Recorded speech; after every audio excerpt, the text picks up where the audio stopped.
ഇവിടെയുള്ള DM ഷോപ്പിൽ നിന്നാണ് ഈ ഒരു ബനാനൻ ചിപ്സ് നമ്മൾ വാങ്ങിയത്.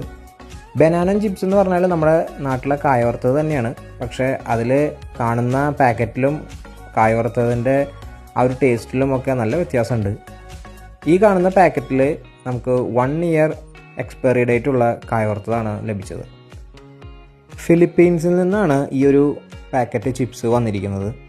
ഇതിൻ്റെ പ്രൊഡക്ഷനിൽ ഉണ്ടായിരുന്നപ്പോഴുള്ള അതിൻ്റെ കാർബോഹൈഡ്രേറ്റ്സും അതുമായിട്ട് ബന്ധപ്പെട്ട എനർജി ഫാക്ടേഴ്സും എല്ലാം അതിൽ രേഖപ്പെടുത്തിയിട്ടുണ്ട്. അങ്ങനെ ഞങ്ങൾ ഈ ഒരു ബനാനൻ ചിപ്സ് ടേസ്റ്റ് ചെയ്യാനായിട്ട് കവറൊന്ന് പൊട്ടിച്ചു. ഞങ്ങൾ ടേസ്റ്റ് ചെയ്ത് നോക്കി. അപ്പോൾ ഒരു സംഭവം മനസ്സിലായത്, ഇതിലൊരു മധുരിപ്പാണ് ഫീൽ ചെയ്തത്. നമ്മുടെ നാട്ടിൽ സാധാരണ കാണുന്ന ആ ഒരു മഞ്ഞ കളറും ഇതിൽ വളരെ കുറവായിരുന്നു. അതുപോലെ തന്നെ ഒരു മധുരിപ്പാണ്, അതായത് ഒരു ഷുഗറാണ് ആ ഒരു ടേസ്റ്റ് നമുക്ക് കിട്ടിയത്. പിന്നീട് വായിച്ചപ്പോഴാണ് മനസ്സിലായത് ഈ ഒരു കായ വറുത്തത് ഉണ്ടാക്കിയിരിക്കുന്നത് ഹണിയും കൂട്ടിയിട്ടാണ്, അതായത് മധുരമുള്ള തേൻ കൂട്ടിയിട്ടാണ് ഈ ഒരു കായ വറുത്തത് ഉണ്ടാക്കിയിരിക്കുന്നത്. ഇതുപോലെ വെറൈറ്റി കണ്ടന്റുമായിട്ട് നമുക്ക് വീണ്ടും കണ്ടുമുട്ടാം. Till then bye from travel on roads. Choose.